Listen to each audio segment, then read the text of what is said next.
Level ano na to? Level 3. Pahirap na tayo ng pahirap. Tama pa ba to? Matinding laban.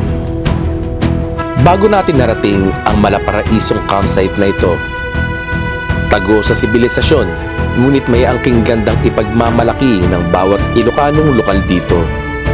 Ngayong araw, bagong campsite ang ating ibabahagi sa lahat na tiyak inyong magugustuhan. Mula sa paanan ng mga bulubundukin ng Caraballo, 3 oras lang mula sa Maynila mararating na ito. Samahan ako sa panibagong karanasan at ating tutuklasin ang isa sa pinagmamalaki ng Umingan, Pangasinan. Mga impormasyong dito nyo lang malalaman. Kaya wag na natin patagalin pa. Simulan na natin ang kwento.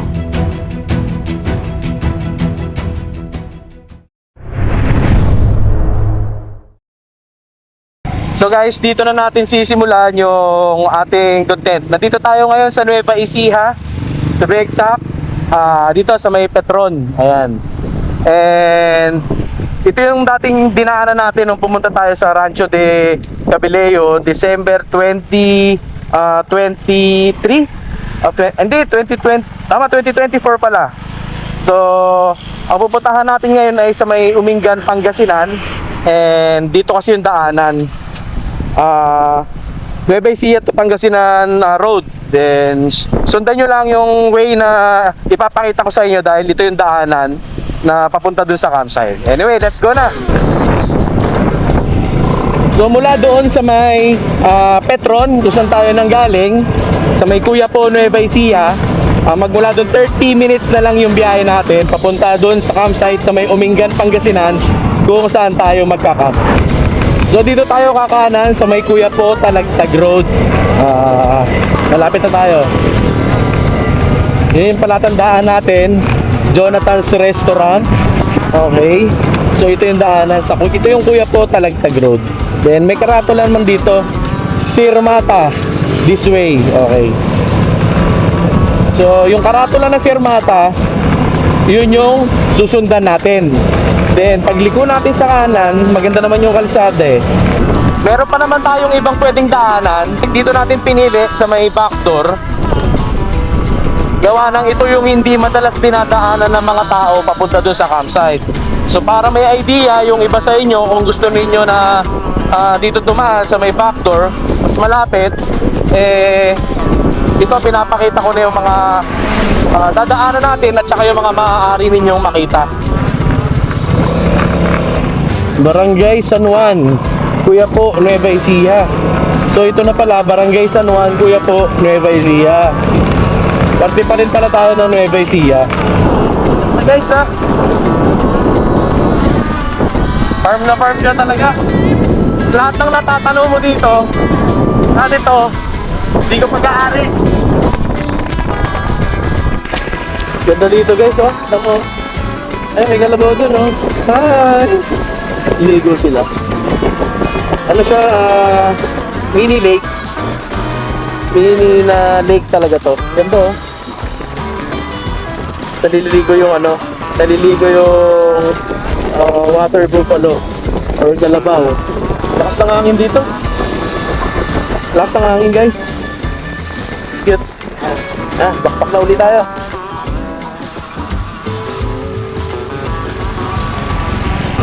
Yung dadaanan pala natin dito guys, may mga pa-slope pa. So turn left daw tayo, sabi ni Google Map. Saan ba yun? Dito siguro. Saan yung De La Peña? Dire-diretso? Kaya ng motor? Kaya ng motor? Thank you.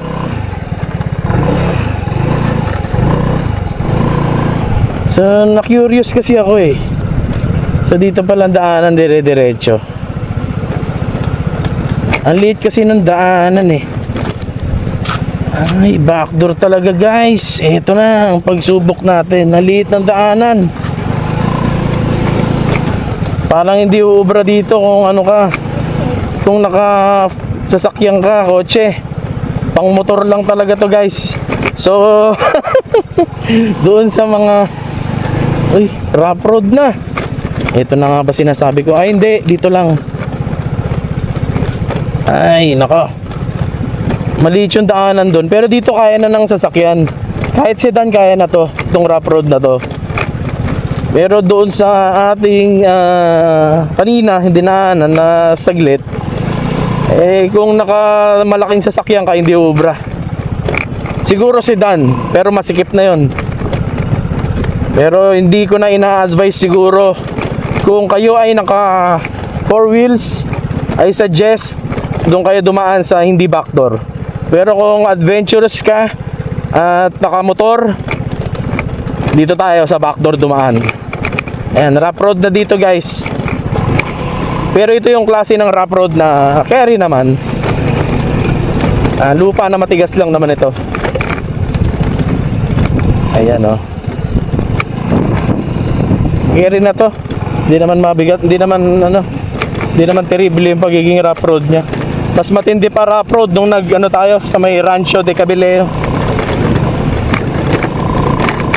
Guys, para makita nyo lang yung mga mahilig sa backdoor. Ito yung backdoor papunta dito sa campsite na pupuntahan natin. Ayan. Shortcut nga naman, mas mabilis kung magba-backdoor ka. Yun nga lang, nakita na natin, hindi ko naman in-expect, hindi kaya ng mga 4 wheels doon sa daanan doon. Dahil dali talaga, maliit yung kalsada. Tricycle kaya. Ito na. Ang ganda ng bahay niya oh. Uy, palapit na tayo ng palapit sa kabundukan. Gaming. Uy, sangandaan, saan dito? Oh, sangandaan. Guys, naliligaw na kami. Nako, hindi ko na alam papuntang campsite. Nandito tayo ngayon sa Kawalan. Ay. Charot lang. Check tayo sa mapa. Diretso. Diretso tayo guys. Grabe.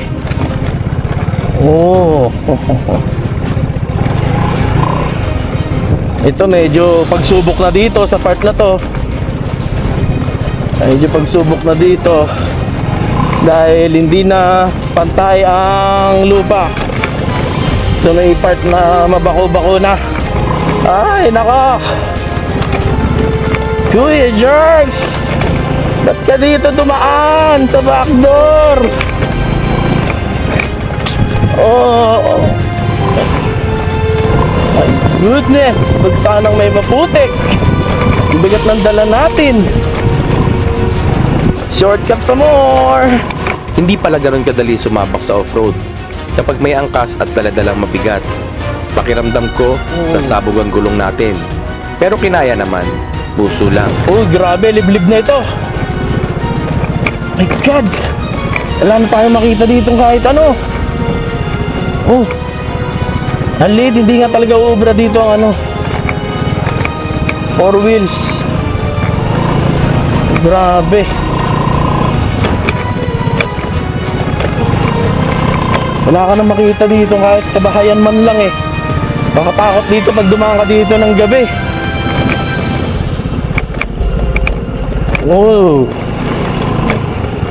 It reminds me of guys, Harvest Hills. Okay. Kininim. Backdoor Gaming. Gusto mo yan, Kuya Jerks eh.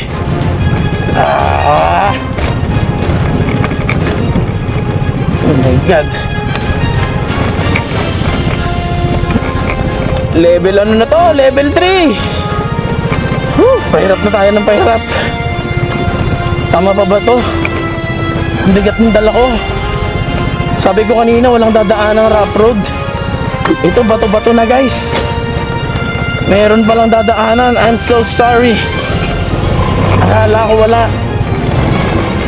Hindi ako nagsa-search. Oh. Bato-bato na siya, guys. Mas matindi pa to sa Harvest Hills. Oh, level 4. Bako-bako, level 4. Oh, trages. Kininis. Oh, huwag tayong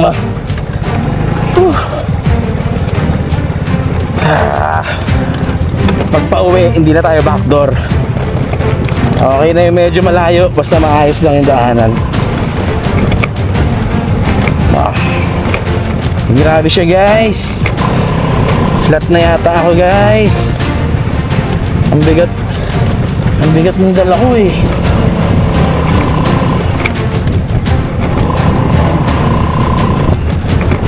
Ito na.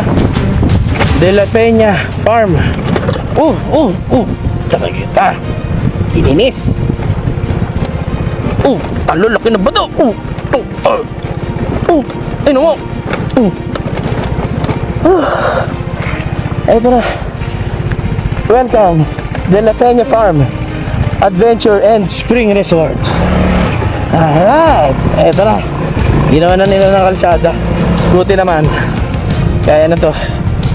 Oh, ang ganda. Ay, ang ganda. Ang ganda. Oh, ganda, guys. Woohoo! Ito na tayo. Ang ganda. Sa Tagong Kabukiran. Ang ganda, oh. Ganda niya. Liblib na liblib. De La Peña Farm. Grabe yun. Grabe yung dinaanan natin. Sana pwede ipasok ang motor, pero malalaman natin mamaya. Ito, bayad muna bago pasok. Wala tao eh. Doon na tayo. Alright! Woo! Grabe yung dinaanan natin na yun ah. Pero may iksi lang naman. Wala masyadong tao ngayon ah.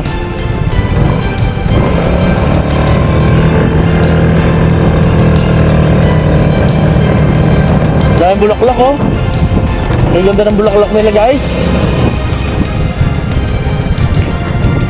Ang ganda ng bulaklak oh.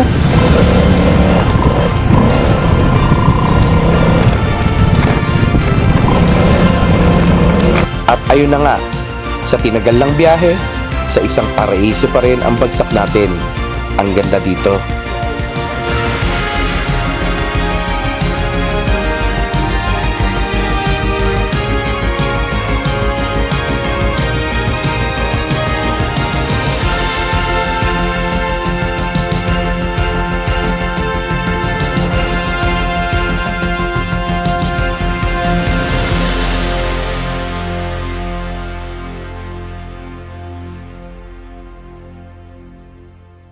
Ayan guys, ang ganda no. At kasama natin guys ang nagmamanage netong campsite, Sir Jonathan nga pala. Hello po, kamusta po kayong lahat? Sir, kamusta tong campsite mo? Okay naman siya. Marami namang nagka-camping. Marami nagka-camping. Kasi kahapon daw, nasa ilan ba yung nag-camping kahapon dito? Nasa 30 packs. 30 packs. So, kita nyo naman kasyang-kasya dito yung ano, yung mga magka-camping. Hanggang ilan bang maximum ninyo dito, sir? Hindi pa namin alam kung magkano talaga kasi na-try namin yung 100 noon. Okay pa. 100 pa. tents kasya pa. Pero yung mga tents na yun, siguro mga 2 to 3 person na tent. So, kung mga 2 to 3 person na tent kasya dito kahit mga 100. Pero siguro kung mga medium sized or large tent, siguro mga 50. Yun lang ang kayang i-accommodate nitong camp nila. Then tomorrow itutour ko kayo dito. Napakaganda nitong campsite nila dito. Tsaka ang tahimik. Walang mga kabahayan sa paligid kaya wala kang problema na maririnig na nagvi-video, okay. Talagang napaka-solemn ng magiging karanasan mo dito. Tapos may mga nagtutour din dito. So expect nyo, 'di ba, sir? Yeah. Tuwing weekend may mga ano dito. mga turista na pumupunta. Yes po. May mga tourists, especially during weekends talaga kasi yun yung bakasyon. Oo, picture sila dito, no? Nagsuswimming sila and then May swimming pool kayo dito, sir. po. Saan banda? sa likod po. Okay. Pupuntahan natin yung guys, yung kanila swimming pool bukas. Pero hindi tayo swimming, malamig eh. Mahirap mag-swimming ngayon. Malamig. Tapos nilang mag-swimming Oo. ngayon. Ayan. Tulad niyan, may mga turista dito. Ayan, magpi-picture. Bago sila umuwi, magkaano muna sila. Magsiswimming muna sila bago ano. So talagang sigurado mga Ilocano din ang mga pumupunta dito. Mga Ilocano po. Oo. Ayun, Sir Jonathan, thank you ha. Salamat Sa po, pagpapa-unlock mo at napaka-welcoming ninyo dito. Dito tayo magsiset up mamaya ng tent natin tapos bukas tour tayo. Yun, at tayo yung magsiset up na guys. Meron akong i-share sa inyo, ipapakita na bago nating sandata. We are Team Army Green ngayon guys. Kung makikita ninyo, may bago tayong sandata from Tomount. So itong Tomount tent natin ngayon guys is nasa around 2.5 kilos kung di ako nagkakamali, 2 or 2.5 kilos. Hindi mo siya ganun kabigat, kaya naman dalhin siya kung naka-moto camping kayo. Then medyo bulky lang siya kasi family tent to eh. Pero based sa bulk, pagka-bulk niya, mas okay naman tong dihamak compared sa iba na napaka-bulky. Ito, hindi mo masyado, kayang-kaya to pag nakamotor tayo. Then good to for 4 to 5 person na pwedeng gumamit nito. So tara, pakita natin sa inyo kung paano ito i-set up. Hindi ko pa talaga siya actually nagagamit dahil dumating sa akin to December na eh. Pero ngayon ko pa lang first time ko itong gagamitin. November ko pala ito nabili. Pero since yung mga camping kasi natin madalas minimalist tayo, hindi tayo nagdadala ng mga ganito kalaking tent. Madalas tayo yung mga, since mag-isa lang naman tayo, maliliit na tent lang ang dinadala natin. Para practical lang. Pero since may kasama tayo, baga ang team natin kasi ngayon is family camping, kasama ko yung anak ko. Kaya tayo nito. Magmamalaking tent tayo.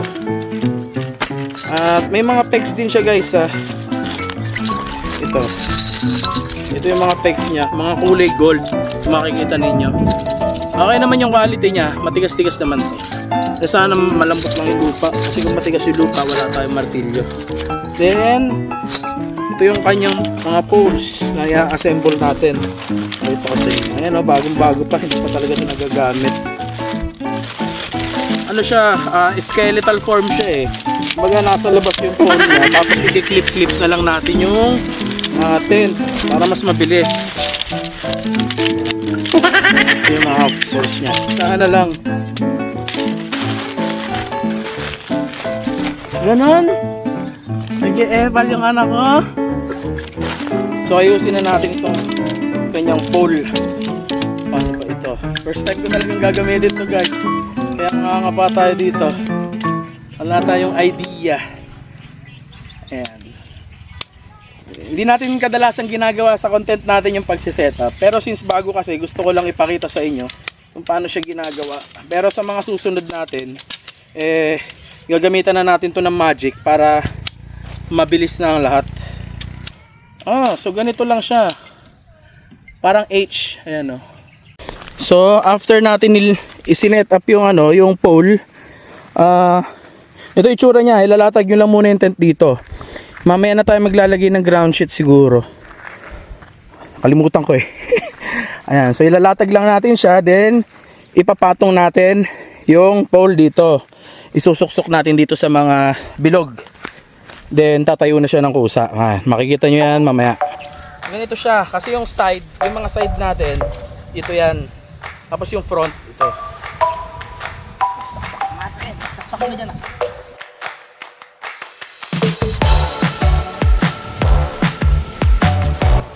Galing pala nung anak ko mag-setup guys. So camper talaga siya eh. Galing niya. So ganito lang siya kadali guys. Pagkalatag nyo, lagay lang nung pole, then flip na lang.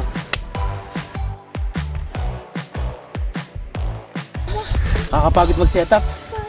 Di ba bot? Ayan, tapos na natin guys i-set up. Mababa lang siya, hindi naman siya ganun kataasan, pero enough na to para kasya dito ng mga 4 na tao. Then kung mga 5 tao, siksikan na. Ilagyan na lang natin ng mga pegs kasi para pag malakas yung hangin hindi tayo tangayin. Ayan, dito rin sa kabila nilagyan natin ng mga golden pegs. Ayan, mahangin ngayon eh. Tapos lalagyan natin sa taas.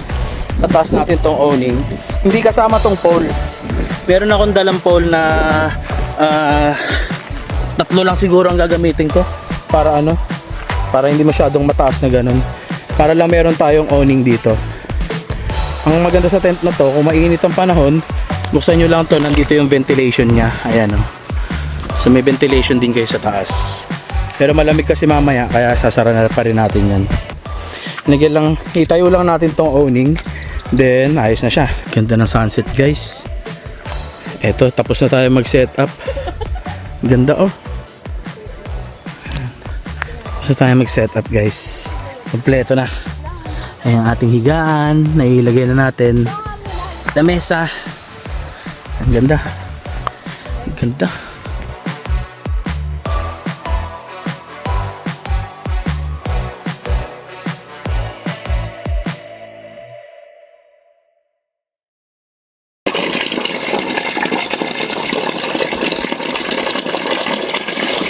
Nag-igib lang tayo guys. Ito dun sa baba kasi ang layo na CR nila dito. Doon pa sa baba. Kaya para meron lang tayong pang hugas-hugas ang kamay or whatever. Tapos aakit ako dito sa burol. Pagod. It's cooking show time! Munti ko na makalimutan. Munti bumili ako sa 7-Eleven kanina. Ngayon, may isa ako nakalimutan na naman. Isa lang yung ulam na nabili natin. Ang plano ko, magdadalawang ulam tayo ngayon kasi nga, camping eh. Ay! Gulat ako. Merong wasp guys. Gulat ako. Gulat lang, hindi naman tayo natatakot yan. Natatakot siya ka guys sa wasp. Saing na tayo. At may dala naman tayo bigas dito. Ayan. Saingin lang natin. Galing nung nabili natin guys na kaldero. Matagal na to eh. Siguro kung di ako nagkakamali mga 3 months na sa akin. Pero ngayon ko lang ginamit. Ano siya, itong takip niya, lalagay ko din niya sa description ko saan mabibili to. Yung takip niya, pwede mo rin prituhan, pwede mo rin siyang pantakip dito sa kaldero. Tapos ito meron pang isang malaki na pwede mo ipantakip doon. Siguro pagka ulam natin mga may sabaw, sinigang, pwede mo pantakip doon. At the same time, pwede mo rin siyang prituhan. So ito yung hawakan niya, pwede mo palipat-lipat kahit saan. Pakita ko sa inyo. Ayan. Ayan oh. Safe na yan, hindi na malalaglag yan. Tapos ito rin, medyo may pagka mabigat lang itong kaldero na to. At ang maganda dyan guys, tignan nyo guys oh, pwede siya pang induction cooker. So sa bahay, kung gusto nyo gamitin, yan, ilapag nyo lang sa induction, okay. Tsaka medyo makapal siya at the same time non-stick.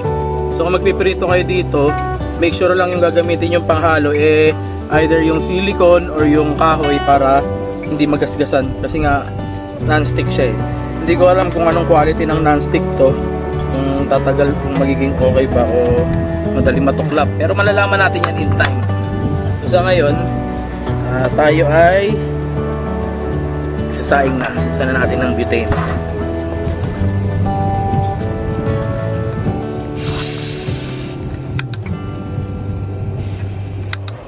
Malakas yung apoy ah. Malakas din yung hangin. Malakas din yung hangin.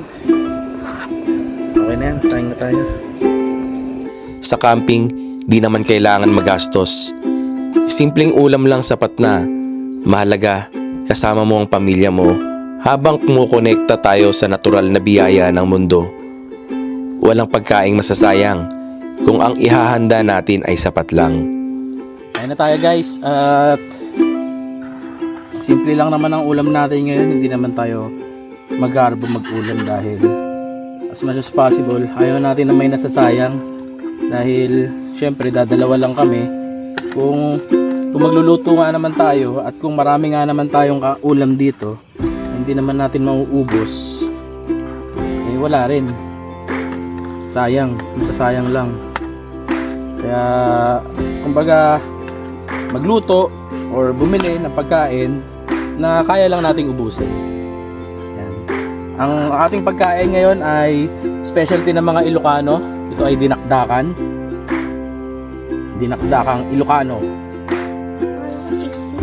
Hindi siya sisig kasi ang may asim siya, tsaka yung hiwa niya, yung gayat is malalaki kumpara sa sisig na talagang pino yung pagkakachop. So ito medyo malalaki yung gayat niya, tsaka naasim-asim. May suka ng Ilocano, sukang Iloco. Tayo guys.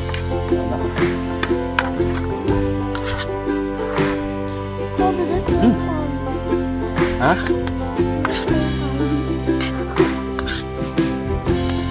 Hindi na perfect yung kanin, camper rice kasi nga lakas ng hangin kanina eh. Sarap. Sarap.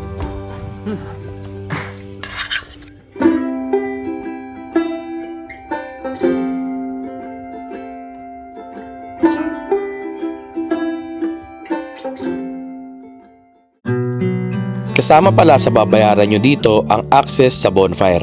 Matik na yan. Sakto sa taglamig na panahon ngayon. Yun guys, sobrang lamig ng panahon ngayon dito.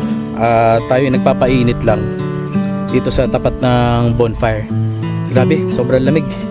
Ano na rin kasi, mag-February na. So talagang expect natin na ang hanging amihan ay bumubuga papunta dito sa atin at yung mga yelo na natutunaw mula doon sa hilagang parte nitong ating globo ay talagang natutunaw na at dinadala yung lamig dito sa mga southern part kagaya dito sa atin. Napakalamig eh. Ayun, ganda. Pero ito, enjoy natin tong init ng apoy. Ang lakas.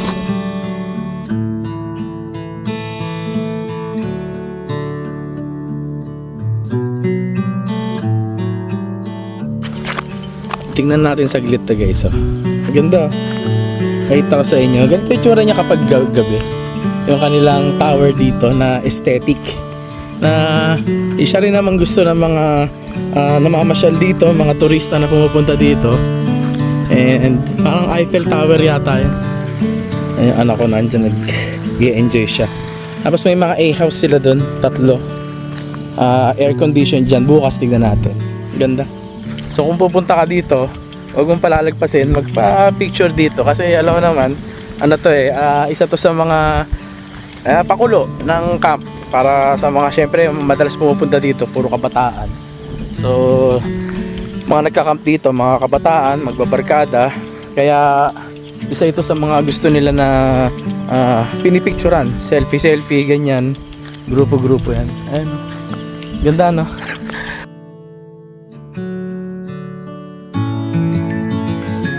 At syempre, bago matulog, fellowship muna. Ganito kami mag-fellowship mag-ama. Midnight snack lang tapos maya-maya, tatapusin na natin ang araw.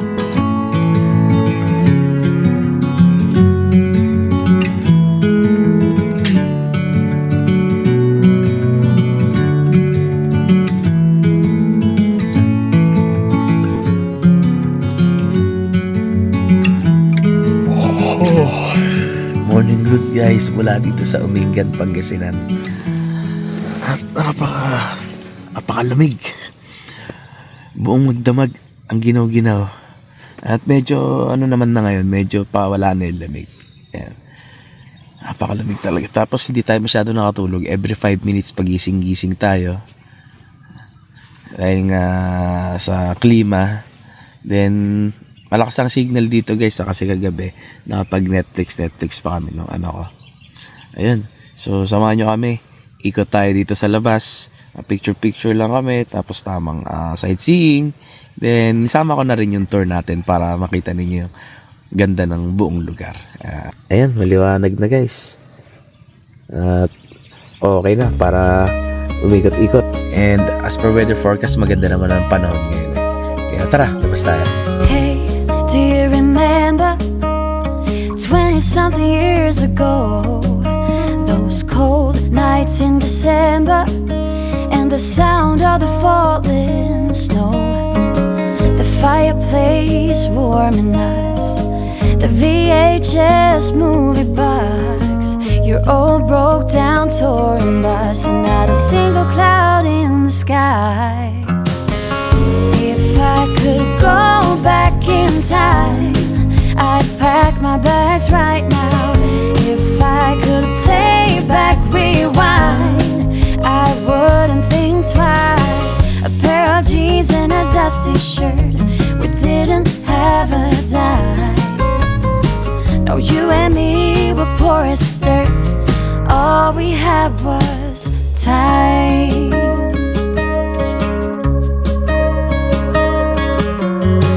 Hey, do you remember sneaking out in the night? Me playing the Fender and you singing, oh, it's alright. Beating hearts full of lust, shiny stars over us, just a dream guiding us, and not a single cloud in the sky. If I could go back in time. Morning good guys. Ito na.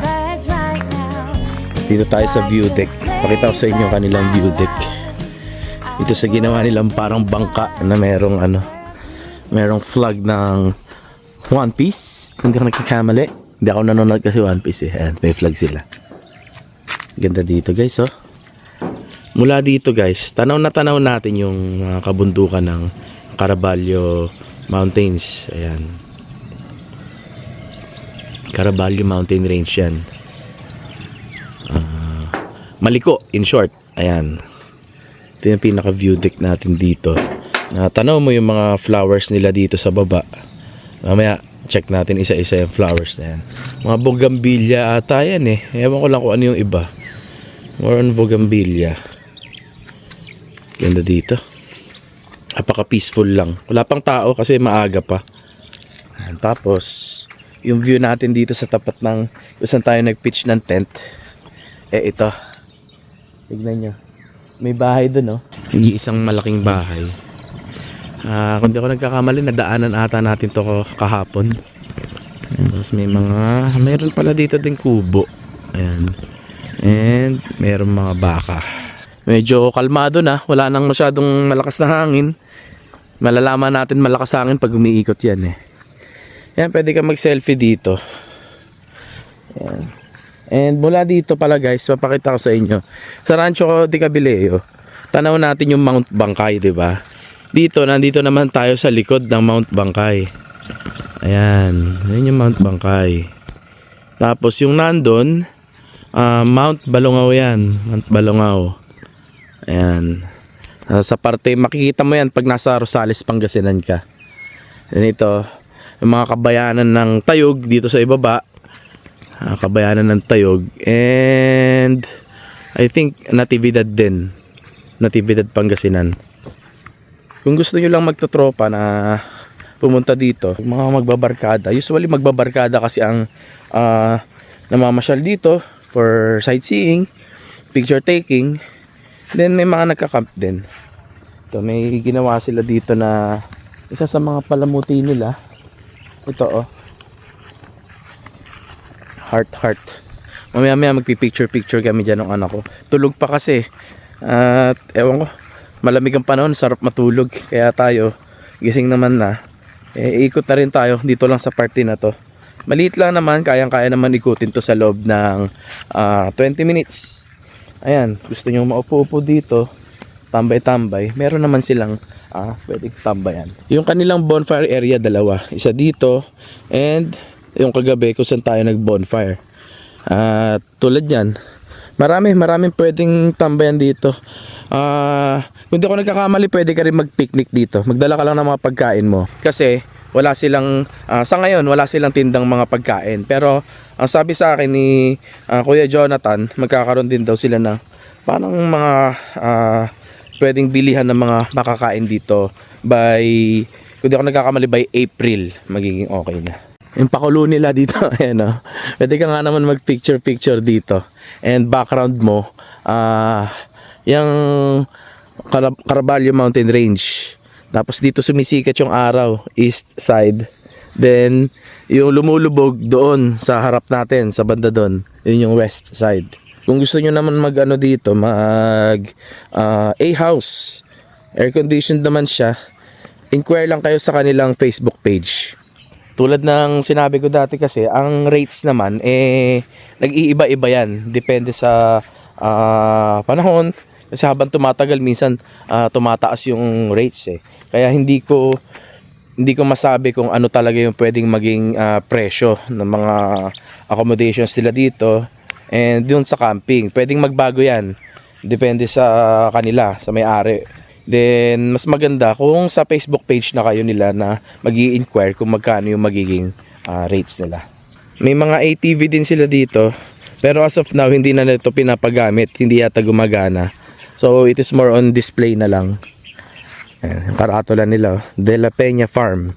Meron sila ditong Clara Vilea Garden. Yan yung tawag nila dito.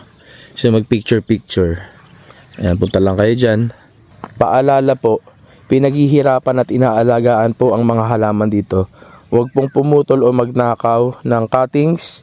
Picture lang po tayo. Maging responsable po tayong bisita. Maraming salamat po. Ayan, tama nga naman. Hindi biro din mag-alaga ng ng mga halaman and flowers. Kaya as much as possible, pag pupunta kayo sa isang lugar, especially sa mga may mga garden, huwag ninyong sisirain yung mga halaman nila. Huwag kayong puputol para kunin at itanim sa inyo. Kung gusto niyo, pwede naman kayo siguro magpaalam. Yan, ganda dito. Puro mga bulaklak. Ang ganda sa paningin sa mata, yung mga kulay nila. Ito nga pala guys yung, hi doggy. Ay, may sugat si doggy oh. Kinamot niya siguro. Ito yung kanilang comfort room. Malapit lang din dito. Kumbaga, shared lang siya eh. Ito lang yung makikita natin dito. Ayun, sa ngayon, ito yung tsura niya. May tabo, may timba, at may bowl kung gusto nyo gumamit. And pwede mo magsampay ng mga damit, lagay ng mga sabon. May exhaust din siya guys. Yan. Pakiusap, huwag umihi sa lapag. Buhusan ng toilet bowl matapos gamitin. Yan. Dalawa siya. And ito rin, nakalak tong isa eh. Pero I think naman na ganito rin ang tsura niya. Ayan. De La Peña Vineyard. Ayan. Ano kaya itong mga tanim nila dito? Sabi kasi, may mga grapes daw. Hindi ako sure kung mga grapes na ito. May grape picking kasi dito sa kanilang farm eh. Pwede ka mag-pick ng grapes. Kaso, hindi pa yata pwede. Ngayon kasi maliliit pa. Ito na nga yung grape. Ayan guys. Ayan oh. Sample ng grapes. Ay, maliliit pa. Hindi pa nga talaga pwedeng kainin to. Oo.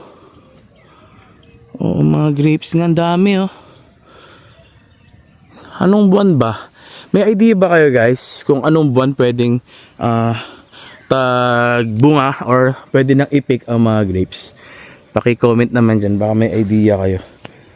Ang gandang oh. Mahilig ako sa grapes eh.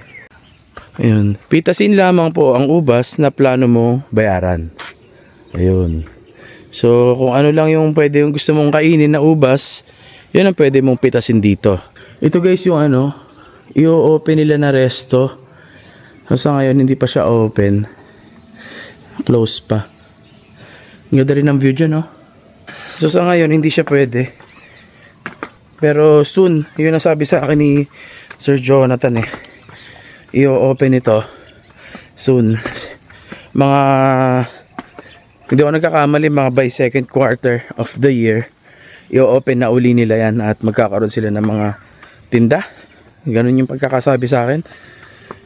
Ayan.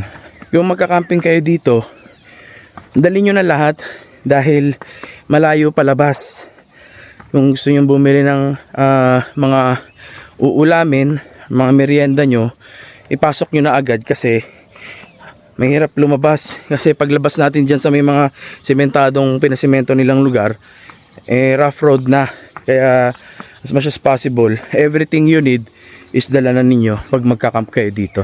Sa mga gustong mag-camp dito na naka 4 wheels, ang una nyong isa-search is Casilan Barangay Plaza. Kung taga South kayo and taga NCR or taga dito mga Bulacan and Pampanga, expressway ninyo, ang exit ninyo Rosales, Pangasinan. Then after nun, search ninyo Casilan Barangay Plaza, yun yung stop A ninyo.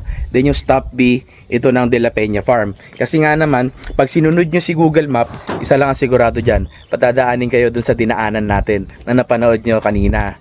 Matindi yun. Napakakipot, hindi kakasya ang mga 4 wheels. Aberya ang aabutin kung hindi kayo sanay sa mga rough road. So kung gusto na chill lang yung biyahe, sundin nyo Casilan Barangay Plaza, stop A, then i-search nyo ulit De La Peña Farm. Para meron naman, may dadaanan pa rin naman kayong rough road daw, pero hindi na siya ganun kahaba, tsaka patag na siya. Hindi na siya matitinding bato at hindi na uka-uka yung lupa. And mamaya sa pag-uwi natin, ipapakita ko na lang sa inyo yung dadaanan pa uwi, papalabas doon sa sinasabi ko para magkaroon kayo ng idea. Yung kalsada kasi na dadaanan nyo doon is Rosales Umingan Road. Then kakanan kayo papunta dito sa Casilan Barangay Plaza. Then dire-diretso na yun papunta dito sa De La Peña Farm. Para iwas aberya lang, ito yung mapa. Pwede nyo naman makita dito sa video na to. F. Belen Store. May tindahan pala dito guys. Akala ko wala. Ayun oh. Kung magka-camp kayo dito guys oh, may mga tinda sila. Mga chichirya. Mukhang may soft drinks. May alak din. At madami silang tinda dito. Ito oh, kung gusto nyo kumain habang nagsiswimming, kasi resort din ito. Pwede kayo dito kumain. May mga cottages sa taas oh. Ayan oh, mga cottages. Maluwag naman yung parking nila. At may mga CR pa dito para sa resort nila. Ayan, mga CR. Ang galing oh, ito nililinis na yung pool nila. Ay, may aso. Ayun. De La Peña Farm Adventure and Spring Resort. Ito guys oh. Okay. Ang dami nilang pool. Ayun oh, may mga ano din oh. Ang dami nilang pwedeng pwestuhan nyo para kumain. Ito oh. Ayun, nililinis na nila yung pool. Ayan. Ayan guys oh. Ito pa. Bawal ipasok ang tsinelas. Oh. Ayos pala eh. Kaso hindi na kasi tayo magsiswimming dahil malamig. Yung ginawa ko. Ganda. Ganda dito. Ito yung mga kusina nila. May CR din. Hi sir. Ayan, pwede ka mag-ihaw-ihaw dito. Lababo. CR. Galing. So kung hindi naman kayo magka-camping, gusto nyo lang ng picnic, swimming kasama, itong part na to dito. Ngayon ko lang nakita, hindi ko nakita kahapon, tsaka hindi ko napaliparan ng drone. May swimming pool din doon. Ayun, galing. Ganda, ang galing. Hindi lang tayo makakapag-swim ngayon, pero babalik tayo dito for sure. Ama ka rin ba? Bukod sa pagiging good provider na number 1 role natin bilang lalaki, huwag din natin kalimutan magkaroon ng oras sa kanila. Para habang lumalaki sila, tumatatak yung magagandang alaalang iniiwan natin sa puso at isip nila. Outdoor activities. Isa ito sa huhubog sa kanilang pahalagahan ang mga simpleng bagay na biyaya ng may likha. So guys, dito yung sinasabi ko sa inyo. Dito tayo galing sa kaliwa. So dito tayo dadaan sa kanan ngayon. Mas konti daw ang rough road dito. Only the sunrise over you and I.